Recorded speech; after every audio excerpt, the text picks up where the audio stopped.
우리 지난주부터 사도행전에 나타난 사도 바울의 1차 전도 여행에 대해서 이야기했습니다. 지난주에 이제 우리가 이야기가 다 끝났고요. 오늘부터 이제 또 이야기가 진행되는데요. 지난주 이야기를 보시면 수리아에 있는 안디옥 교회, 사도행전에 보면 안디옥 교회가 두 개 있거든요. 비시디아에도 있고 수리아에도 있습니다. 수리아에 있는 안디옥 교회에서 선교 여행자들을 파송하게 되죠.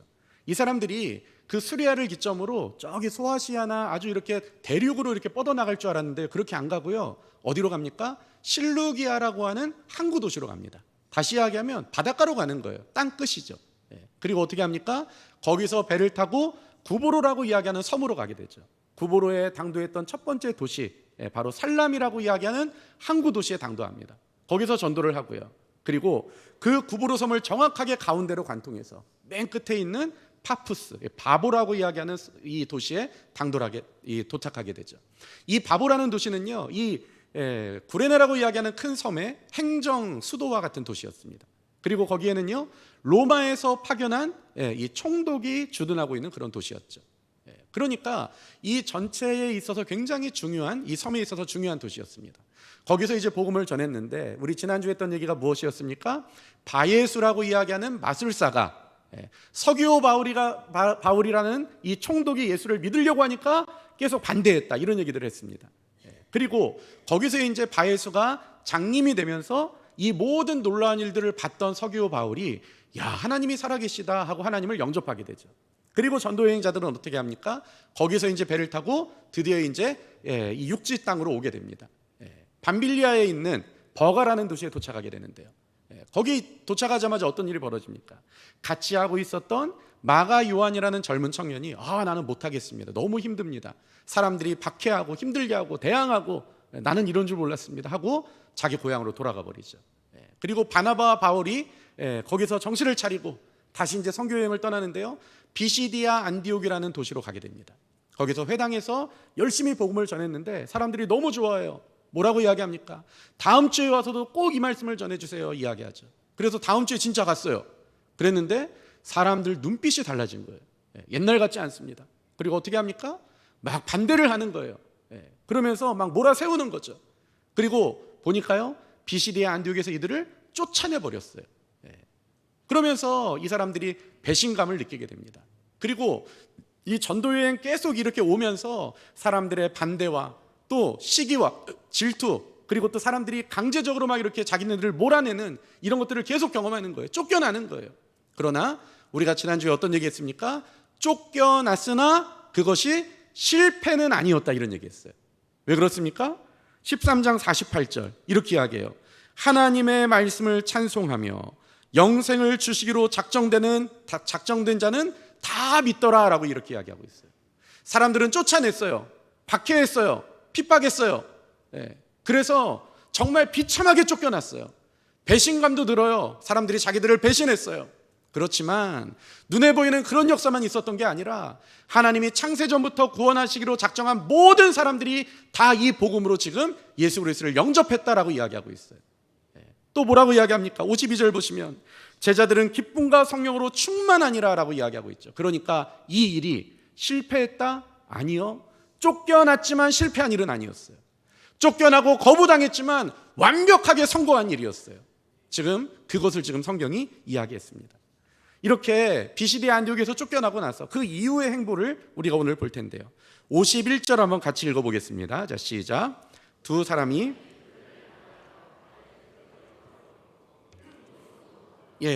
이 사람들이 비시디아 안디옥을 떠나서 어디로 가게 됩니까? 이고니온이라는 도시로 갔어요.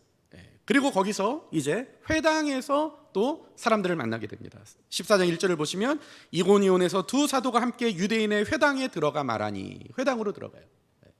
여러분 좀 보시면 아시겠지만 어디를 가든지 이 전도여행자들이 회당으로 갑니다. 제일 먼저. 그랬던 이유가 있어요. 첫 번째, 아무도 환영을 안 해줘요. 갈 데가 회당밖에 없는 거죠.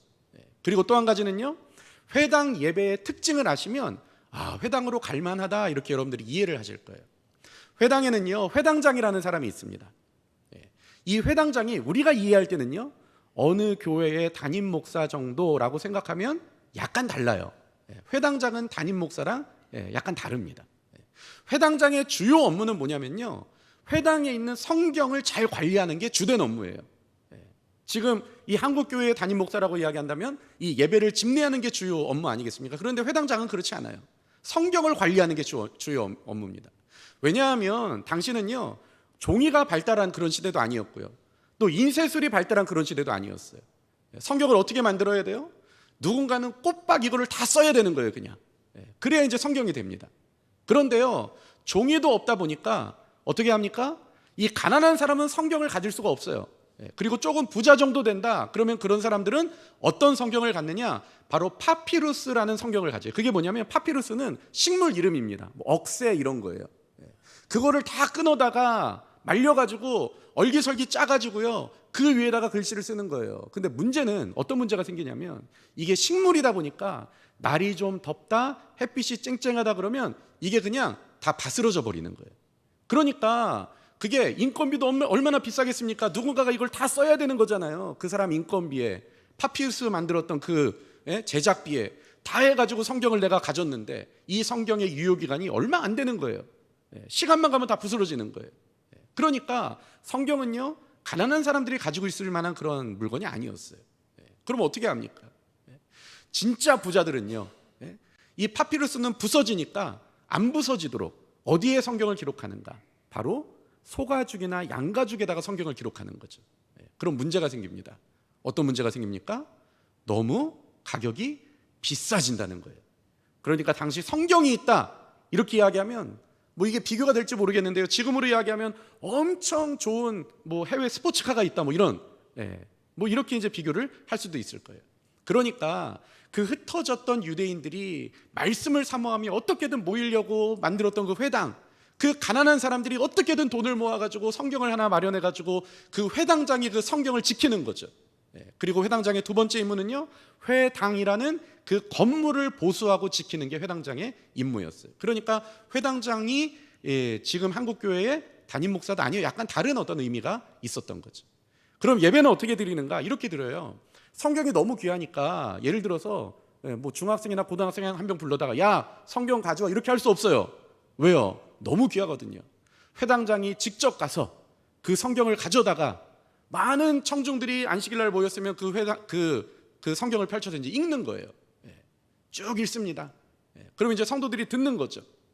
보통 회당 예배에서는 성경을 읽는 것이 설교하는 것보다 더 길었을 것 같아요. 왜냐하면 성경이 없다 보니까요, 그 말씀에 대한 목마름이 얼마나 성도들에게 강했겠습니까? 그러니까 회당장이 성경을 쭉 읽어주는 거예요. 읽고 나면 이제 어떻게 하는가? 주위를 딱 둘러봅니다. 누구 오셨나 딱 둘러보고, 그리고 이제 이야기하는 거예요.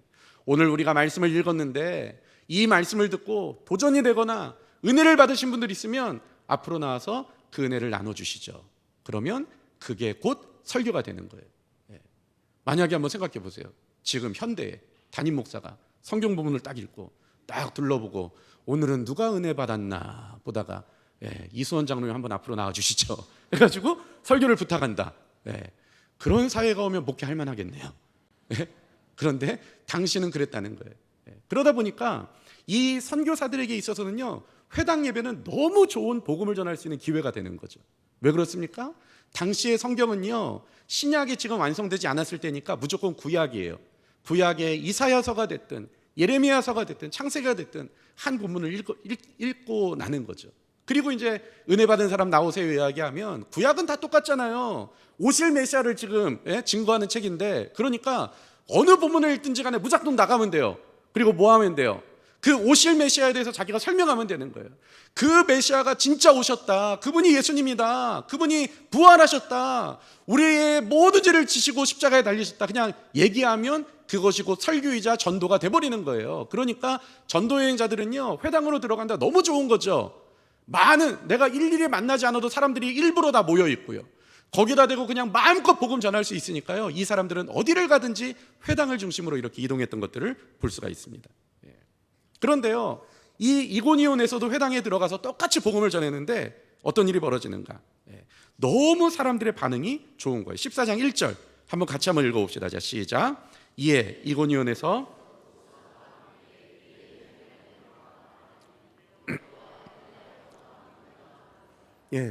너무 좋아요. 복음을 전했는데요, 사람들이 막 스펀지처럼 빨아들이는 거예요. 그런데 우리 1차 전도여행 이야기할 때부터 쭉 우리가 봐오셨으면 아시겠지만 그때마다 복음이 증거될 때는 항상 뭐가 있었느냐? 사단의 방해가 항상 있었잖아요. 그렇죠? 똑같습니다. 2절 한번 읽어보겠습니다. 자, 시작. 그러나 순종하지 아니하는 유대인들이 이방인들의 마음을 선동하여 형제들에게 악감정을 품게 하거늘. 똑같이 사단의 방해가 등장하는 거예요. 순종하지 않은 유대인들이 이방인들의 마음을 선동해서 그 선교 여행자들에 대한 악한 감정을, 나쁜 감정을 만들어내는 거죠. 사단이 최선을 다해서 일하는 거예요. 그런데 그것에 이 선교사들은 어떻게 대응했는가? 3절 보시면 같이 한번 읽어봅시다. 자, 시작. 두 사도가 오래 있어 주를 힘입어 담대히 말하니 주께서 그들의 손으로 표적과 기사를 행하게 하여 주사 자기 은혜의 말씀을 증언하시니. 이 사도들이 어떻게 합니까? 두 사도가 박해가 시작됐어요. 그러니까 성경에서 오래 있어 라고 이야기하고 있어요. 여러분, 박해가 있으면 어떻게 해야 돼요? 빨리 피해야죠. 자리를 도망가야죠. 그런데 이 사람들은 어떻게 합니까? 오히려 박해가 있으니까 그 자리에 오래 붙어 있는 거예요. 그리고 성경에 뭐라고 이야기합니까? 주를 힘입어 담대히 말하니 라고 이야기하고 있어요. 박해가 있을 때는요, 담대히 말하면 안 돼요. 숨어서 말하거나 조용히 말하거나 적당히 말하거나 이렇게 해야지, 담대히 말하면 안 되는 거잖아요. 이 사도들이 어떻게 대응합니까? 박해가 있으니까 오히려 더 오래 그 지역에 머물러 버리고요, 오히려 힘써 복음을 전했다라고 성경이 이야기하고 있어요. 어떻게 이럴 수 있을까요? 왜 그렇게 할 수밖에 없었을까요? 왜 그것을 기쁨으로 그렇게 그 사역을 감당했을까요? 왜냐하면 그들은 사도이기 때문에 그랬다는 거죠. 이 사도라는 단어가요, 헬라어로 이렇게 기록되어 있습니다. 아포스톨로스라는 단어인데요, 무엇으로부터 보내지다, 보냄을 당하다, 이런 뜻이에요. 그러니까 자기를 사도라고 이야기하는 것은요, 이 사람들의 정체성이 어떤 거예요? 나는 하나님으로부터 지금 이곳에 보내진 사람이다, 나는 보냄받은 사람이다 라고 지금 이야기하는 거예요. 나는 하나님의 사절이고 대리인이고 특사다라는 그 정체성을 가지고 살다 보니까요, 힘든 일이 있어요, 억울한 일이 있어요. 그러나 버틸 수 있는 거예요. 왜? 나를 누가 보내셨는데요? 하나님이 보내셨으니까요. 온 우주의 주인이시고 모든 권력의 주인이시며, 그리고 만왕의 왕 되신 그분께서 나를 보내셨는데 내가 좀 힘들다고 자리를 박차고 일어날 수가 있겠습니까? 최근에 계속 미국과의 어떤 이 관세 문제 때문에 굉장히 어려운 일들이 벌어지고 있죠. 우리나라에서 특사를 파견했습니다. 미국에서도 특사들이 있어가지고 이 사람들이 만나서 같이 관세 협상을 하는 거예요. 그런데 제가 인터넷 기사를 보니까 그런 얘기가 있더라고요. 이 밤새워서 막 서로 이야기를 하고, 그리고 정말 막 치열하게 이야기를 하고 그러는데요, 막 이 회담장 안에서 고성이 오갔다 그래요. 이 고성이 오갔다는 건 뭐예요? 감정적으로 막 대응을 하는 거죠. 뭐 언제 그랬다고 그러냐고, 또 막 그 사람들의 어떤 자존심을 긁고 막 그러는 거예요. 왜요? 자기에게 유리한 것을 얻어내기 위해서 그렇게 하는 거죠. 그런데 누가 막 감정을 긁을 때, 내 감정에 막 이렇게 이야기할 때, 나를 굉장히 기분 나쁘게 할 때, 그때 자리를 박차고 일어나서 너 내가 누군지 알고 그렇게 이야기하냐고, 나도 우리 집에서는 귀한 아들이라고 이렇게 이야기하고 그냥 나가버리면, 여러분, 그 사람은 특사로서의 자격이 없는 거예요. 특사는 어떤 사람이에요? 대한민국이 나를 보냈다, 이 정체성을 가지고요, 내가 조금 기분이 나쁘고 내가 조금 어려운 일을 당하고 힘든 일이 있어도 내가 절대 대한민국이 손해나게는 안 하겠다라고 생각해서 그 자리를 끝까지 지키면서 내가 원하는, 또 내가 이루어야 될 목표를 관철시키는 게 바로 특사 아닙니까? 이 사도들이, 이 전도여행자들이 이 정체성을 가지고 있었다는 거예요. 나는 하나님의 특사라는 거죠. 나는 하나님께서 보내신 자라는 거예요. 그러니까 힘든 일이 있어요? 그럼 어떻게 해야 돼요? 오히려 더 거기에 머물러 버리는 거예요. 그냥 힘든 일이 있어요? 담대히 주님을 그냥 전해버리는 거예요. 왜요? 어려운 일이 있거나 힘든 일이 있어도 나는 복음을 전해야 될 하나님의 사람으로 보냄받은 사람이기 때문에 가능하다라는 거죠. 만약에 이 일이 내 취미 활동이라고 생각해 보세요. 내가 그냥 누가 시키지도 않았는데 내가 자의적으로 하는 일이에요. 그러면 힘든 일이 있을 때 그만둬도 돼요. 아니 뭐 취미생활인데 뭐 어떻겠어요. 다른 날 하면 되고 안 하면 되죠 뭐. 그러나 하나님이 맡기신 일이니까 그럴 수가 없는 거죠. 최선을 다해서 그 일을 하고 있는 거예요. 얼마나 박해가 심했나, 얼마나 이 사람들이 못 살게 굴었나. 보시니까요, 이 사람들이 정말 견딜 수 없는 그런 고통들을 당하게 돼요. 그렇지만 이 사람들이 어떻게 합니까? 보내신 하나님이 가만히 있지 않으시죠. 14장 3절 한번 읽어보겠습니다. 자, 시작. 두 사도가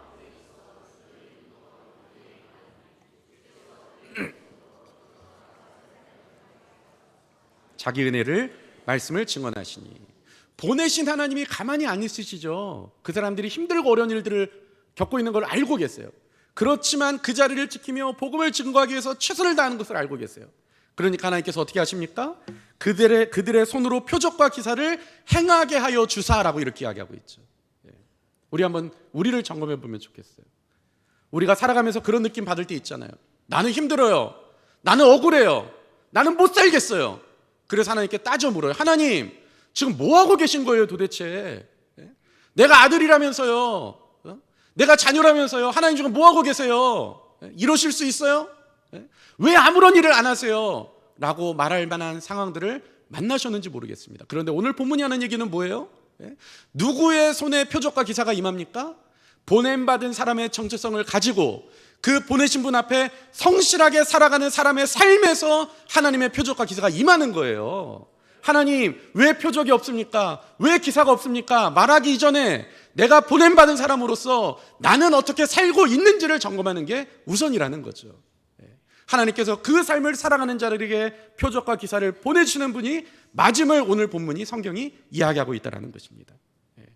이 사람들이 반대와 어려움들을 온몸으로 다 맞아내고 있어요. 그러니까 하나님이 함께 하시는 거죠. 그런데 이 반대와 이 모든 환난들이 너무 심해요. 너무 힘들어요. 오늘 본문을 보니까 이렇게 이야기해요. 14장 5절 한번 읽어봅시다. 자, 시작. 이방인과 유대인과 그 관리들이 두 사도를 모욕하여 돌로 치려고 달려드니. 지금 이 박해가요, 우리가 만나는 그 정도의 박해가 아니에요. 우리 시대는 어떻습니까? 예수 믿는다고 하면 무시할 수 있죠, 사람이. 또 사람이 아닌 것처럼 그냥 우리를 그냥 이렇게 왕따시킬 수도 있어요. 또 심정적으로 우리를 괴롭게 만들 수도 있어요. 그런데 그 정도 차원이 아니라요, 오늘 본문을 보니까 돌을 들고 달려드는 거예요. 지금 물리적인 이 박해까지도 지금 가고 있는 것들을 볼 수가 있죠. 그래서 이 사람들이 이제 이고니온을 어쩔 수 없이 떠나게 됩니다. 어디로 가는가? 바로 루스드라라는 새로운 성으로 가게 돼요. 그 성에서도 열심히 복음을 전하고 전도했습니다. 그런데 그 내용들은 우리가 시간상 다음에 보기로 하고요. 그 성에서 전도도 열심히 했지만 또 아주 특별한 경험을 하게 돼요. 어떤 경험이었나? 14장 19절 한번 읽어보겠습니다. 자, 시작. 유대인들이 이고니온에서 와서 무리를 충돌하니 그들이 돌로 바울을 쳐서 죽은 줄로 알고 시외로 끌어 내치니라. 어떤 일이 있었어요? 사람들이 돌을 던지는 거예요. 맞아요. 아마 한 사람이 있는 힘껏 돌을 던져서 맞힌 게 아닌 것 같아요. 사람들이, 그렇죠? 무리들이 돌로 바울을 쳐요. 그런데 대충 몇 대 맞고 그냥 도망가고 끝나고 이런 게 아니라 죽은 줄로 알고. 무슨 얘기입니까? 하도 맞아가지고요 쓰러져 버렸어요. 정신을 잃었어요. 정신을 잃어도 가슴이 이렇게 가쁘게 움직이고 그러면 숨을 쉬는구나 알 수 있을 텐데요, 그것까지도 지금 장애가 되는 상황까지 와버린 거예요. 그래서 사람들이 볼 때 대번에 죽었다라고 말할 만큼 그렇게 완전히 그냥 사람이 쫙 그냥 속된 말로 뻗어버린 거죠. 어떻게 합니까? 그걸 들쳐업고 성 밖으로 내쳤다라고 이야기하고 있어요. 루스드라에서 그런 일이 있었습니다. 그런데요, 정말 우리가 놀라운 사실 중에 하나는요, 그렇게 바울에게 돌을 던지고 바울을 받겠던 사람들이 어떤 사람들이었나? 19절 다시 한번 보시면요, 뭐라고 이야기하냐면 유대인들이 안디옥과 어디서 왔어요? 이고니온에서 와서라고 이렇게 이야기하고 있어요. 무슨 말입니까? 지금 여기는 루스드라잖아요. 지도를 한번 보시면요, 선교 여행이 수리아 안디옥으로부터 구브로 거쳐서 버가를 지나서 비시디아 안디옥까지 갔어요. 비시디아 안디옥에서 이고니온을 거쳐서 루스드라로 갔죠. 그렇죠? 그러니까 이 루스드라에서 지금 만난 일은 지금 누가 했던 일이냐? 이 비시디아 안디옥과 이고니온에서 사람들이 와서 바울을 좋아했던 사람들을 충동해서 그것을 바울을 싫어하는 마음으로 만들어 놓고 그 사람들과 합세하여 돌을 던졌다는 거예요. 여러분, 이게 이해가 되십니까? 아니, 거기서도 쫓아냈잖아요. 거기서도 박해했잖아요. 그 정도 했으면 충분한 거 아니에요? 무슨 사기를 친 것도 아니고 누구를 잡아 죽인 것도 아니고 때린 것도 아니고 아무런 손해가 없었는데 그들에게. 예? 그런데 이렇게까지 해야 될 일이에요 이게. 그런데 어떻습니까? 이 사람들 최선을 다해요 지금. 예? 있는 힘을 다해서 지금 예? 일하고 있어요. 예? 마치 이 사람들도 부름받은 사도들인 것 같아요. 예? 사단에게 부름받은 사도들. 예? 제가 그 관련된 문헌들을 한번 찾아보니까 이렇게 이야기하고 있어요. 비시디아 안디옥에서 이고니온을 거쳐서 루스드라까지 갔지 않습니까? 비시디아 안디옥과 루스드라까지가 차로 그 거리가요 200km 정도 된대요. 예. 여러분 200km 가까워요, 멀어요? 예? 지금은 도로가 잘 돼 있고 자동차가 있고 그러니까요 200km 뭐 2시간에서 3시간 가면 충분히 갈 수 있습니다. 그런데 당신은 그런 때가 아니에요. 예. 제가 작년 10월 달에 이렇게 우리 구미 옥계동에 와가지고 옥계교회에 와가지고 뭐 성도님들의 이런저런 얘기 듣는데요. 그런 얘기 하시는 분들 참 많았어요. 옥계동. 저기 인동은 읍내고 도시고 좋은 도시고 괜찮은 데고 이 옥계동은 시골 깡촌이고 버스도 잘 안 들어오고 그런 데가 바로 여기였습니다. 불과 몇 년 전 이야기입니까? 뭐 3, 40년 전 이야기잖아요. 그런 게. 그 옥계동 이 동네의 골목들, 길들 여러분 어땠을까요? 저는 본 적은 없지만 전문 용어로요. 안 봐도 비디오 아닙니까? 그렇죠? 뻔하죠 뭐.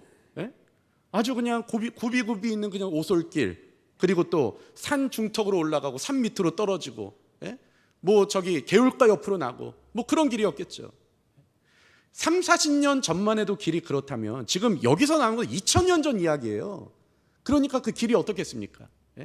막 산으로 올라가고 골짜기로 막 내려가고 또 잘 닦인 아스팔트가 아니라 무조건 자갈길인 거고 흙먼지 날리는 그런 길일 거고 뭐 그런 길이잖아요. 이 주석을 보니까요 당시에 도보 여행자들이 하루에 걸어갈 수 있는 길이 약 25km 정도 됐대요. 25km 정도 걸어가면 그게 최선인 거예요. 그런데 이 비시디아 안디옥에서 루스드라까지 여러분 몇 킬로? 좀 이렇게 귀 기울여서 들으세요. 200km. 200km를 간다. 하루 도보 여행자들이 가는 이 길이 25km다. 그러면 이 거리는요 일주일 동안 가야 될 거리예요. 일주일 동안 내가 뭐 하러 가는 거예요? 사도 바울 지금 잡으러 가는 거예요. 죽이러 가는 거예요. 좋은 일 하러 가는 것도 아니에요. 가는 길에 드는 호텔비 여러분 누가 낼까요? 자기가 내야 되는 거예요. 가다가 먹는 이 식사비 누가 내야 돼요? 자기가 내는 거예요. 걸어가느라고 피곤하고 힘들죠. 그런데 피곤하고 힘든 거는 두 번째고요. 이 고대 사회에서 여러분 어느 구석지나 어느 골목이나 이 여행자들을 노리는 위험한 세력들이 있다는 것은 여러분 다 알고 있지 않습니까? 그 위험하고 어렵고 힘들고 자기 일 내버려 두고 오히려 자기가 돈 써가면서 그렇게 사람 죽이러 가는 일 처음에는 그런 마음 먹을 수 있어요. 내가 저 사람 죽여야겠다. 미우니까 가만히 안 놔둔다. 그런데 그렇게 고된 길을 한 3일 정도 지나고 나면 여러분 우리가 젊은 사람들 하는 얘기로 현타가 오지 않겠습니까? 내가 하는 거 맞는 거야 이거? 괜히 나만 손해보는 거 아니야? 그냥 집에 가가지고 하나님 그냥 지나다니다가 번개나 맞게 해주세요. 그냥 넘어지게나 해주세요. 이렇게 그냥 기도나 할까? 왜 괜히 내 돈 쓰고 내 시간 들이고 일주일 동안 가가지고 그 사람 죽인 다음에 여러분 거기서 눌러 사는 거 아니잖아요. 다시 일주일 동안 다시 와야 되잖아요. 이 12주 기간의 여행을 준비하는 시간도 있을 거고요. 그러니까 이게 어떻게 보면 한 달 프로젝트인 거예요. 여러분 한 달 월급 그냥 공치고 오히려 내 돈 들어가지고 해야 될 그만큼 이게 가치 있는 일입니까? 아니잖아요. 그렇죠? 그런데 이 사람들이 왜 이렇게까지 해요? 지금 배후에 누군가가 있는 거죠. 지금 뭐에 지금 씌워 있는 거죠. 여러분 사단을 숭배하고 그 사단이 주는 마음에 있어서 움직이는 이 사람들도 이 정도로 헌신한다면 우리의 헌신 다시 한번 점검해 봐야 되는 거 아니겠습니까? 그런데요 이렇게 이 사람들이 최선을 다하는데요 하나님께 부름받은 이 사람들 이 사단의 무리들이 최선을 다하는 것보다 능가하는 것들을 볼 수가 있어요. 우리 14장 20절 한번 읽어보겠습니다. 시작. 제자들이 둘러섰을 때에 더베로 가서 이 14장 20절은요 루스드라 성에서 돌에 맞고 밖으로 내쳐진 그 이후의 일이에요. 밖으로 내쳐졌습니다. 사도 바울을 추종했던 몇몇 사람들이 둘러섰어요. 제자들이 둘러섰을 때 무슨 생각했을까요? 야, 오늘 우리 선생님 장례 치르는 날이는구나. 이렇게 하다가 이렇게 험한 꼴 당하시고 그냥 이렇게 돌아가시는구나 생각했을 거예요. 그런데 갑자기 사도 바울이 일어나는 거예요. 일어나, 그렇죠? 일어나면 어떻게 해야 돼요? 온 몸이 피범벅 아니었겠습니까? 정신도 제대로 없고 몸도 제대로 가눌 수 없는 그런 상황 아니었겠습니까? 그 정도 되면 좀 요양을 하든가 이렇게 해야 되는데 오늘 본문은 뭐라고 이야기하고 있어요? 바울이 일어나 어떻게 해요? 그 성에 들어갔다가, 여기서 말하는 그 성이 어디입니까? 자기가 돌에 맞았던 루스드라 성을 이야기하는 거예요. 그 성에 누가 있어요? 자기 해코지했던 이 비시디아 안디옥에서 온 이고니에서 왔던 그 사람들이 그대로 있을 거 아닙니까? 앞으로 일주일간의 여정을 또 떠나야 되는데 자기 정비하고 있지 않겠습니까? 그런데 그 성에 또 들어가요. 그리고 나서 어떻게 합니까? 그리고 나서 그 다음 행선지인 더베로 가게 되는 것을 볼 수가 있어요. 이거 미련한 거 아니에요? 뭐하러 들어가요? 들어갈 필요가 있어요? 그런데 굳이 거기에 들어가는 거죠. 왜 그렇습니까? 보냄받은 사람으로서 내가 해야 될 일이 아직 남아있으니까 들어가는 거예요. 어떤 위협이 있어요? 어려움이 있어요? 알고 있어요. 몰라서 들어간 거 아니에요. 알지만 내가 들어가야 되는 분명한 이유가 있어요. 왜? 하나님이 원하시는 일이니까요. 이게 지금 이 사도들의 모습이었어요. 그리고요, 이제 루스드라를 들려서 더베로 가지 않았습니까? 그 다음의 행보 21절이 이야기하고 있습니다. 같이 한번 읽어보겠습니다. 복음을 그 성에서 전하여 많은 사람을 제자로 삼고 루스드라와 이고니온과 안디옥으로 돌아가서, 이건 또 무슨 말이에요? 보세요. 루스드라에서 돌 맞아서 죽을 뻔했다가 간신히 살았습니다. 근데 루스드라를 또 들어가요. 그리고 더베로 갔습니다. 그런데 돌아가는데 다시 또 루스드라를 또 갔다는 거예요. 몇 번 간 거예요? 벌써 3번 간 거예요. 3번. 그리고 자기들을 핍박했던 이고니온을 거쳐서 자기네들을 돌을 치기 위해서 그렇게 최선을 다해서 움직였던 비시디아 안디옥을 다시 거쳐서 그리고 다시 돌아갔다는 거죠. 여러분, 이러면 안 되는 거잖아요. 특히 성교학적 측면에서 본다면 구원받기로 작정한 모든 사람들이 다 구원받았다면서요. 그럼 이왕 돌아갈 거면 거기 말고 안 들렸던 데 들려서 가는 게 훨씬 더 선교에서도 좋지 않겠습니까? 그런데 바울 어떻게 합니까? 굳이 그 지역을 다시 가는 거예요. 그 사람들이 여전히 살기 등등하게 하여 그렇게 살고 있는데요. 왜 그렇습니까? 자기가 하나님께 부여받은 해야 될 일이 남아있기 때문에 그런 거죠. 그 박해하는 사람들, 그 예수 믿는 사람들을 공격하는 그 사람들 틈에 섞여서 살아가는, 나로 말미암아 복음을 이렇게 들었던 그 소중한 교회, 그 성도들, 어떻게 그 사람들을 그냥 두고 갈 수가 있겠습니까? 그 성도들을 만나야겠다라는 거예요. 그들을 위로해야겠다라는 거죠. 그들에게 함께하여 힘을 주고 정말 그들에게 다시 한번 하나님의 말씀을 이렇게 증거하고 그것이 자기의 일이라고 여기고 있다라는 거예요. 그러니까 그 박해가 있는 땅을, 그 어려운 땅을 다시 들리게 되는 거죠. 그 성에 들어서 사람들에게 이야기합니다. 22절 한번 읽어보겠습니다. 제자들의 마음을 굳게 하여 이 믿음에 머물러 있으라 권하고, 또 우리가 하나님의 나라에 들어가려면 많은 환난을 겪어야 할 것이라 하고, 그 박해받는 지역에 있는 제자들을 만나서 뭐라고 이야기합니까? 마음을 굳게 해라. 세상은 하나님을, 예수 그리스도를 미워하고 박해한다. 그래서 너희들에게도 그 박해가 같이 이렇게 찾아올 수 있다. 그러나 믿음 안에 굳게 머물러 있어라 이야기하는 거죠. 또 우리가 하나님의 나라에 들어가려면 많은 환난이 여전히 우리 앞에 남아있다. 너희들은 그때를 대비해라. 이 말을 해야 되는 게 하나님께서 내게 주신 사명이라는 거예요. 그러니까 일부러 그 자리를 골라가고 있는 것들을 성경이 이야기하고 있는 거죠. 사랑하는 성도 여러분, 바울과 바나바는 단지 열심 있는 사람이 아니었습니다. 이 사람들은 보냄받은 사람들이었어요. 그러니까 내 인생의 주인이 누구인지 확실히 알고 있었고요. 내가 누구에게 명령을 받아서 지금 움직이고 있는지를 확실히 알고 있었고요. 그 만왕의 왕, 전능하신 하나님, 만유의 구주께서 나와 함께 하셔서 내 인생에 이렇게 역사하신다는 것을 알고 있으니까요, 사람들이 만들어낸 분위기, 위협, 환경, 여건, 이런 거에 매이지 않습니다. 왜요?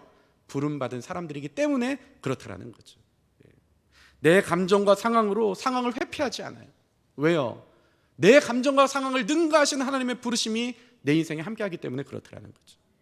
우리는 지금 이 질문 앞에 서야 됩니다. 나는 도대체 누구에게 부름받은 사람인가?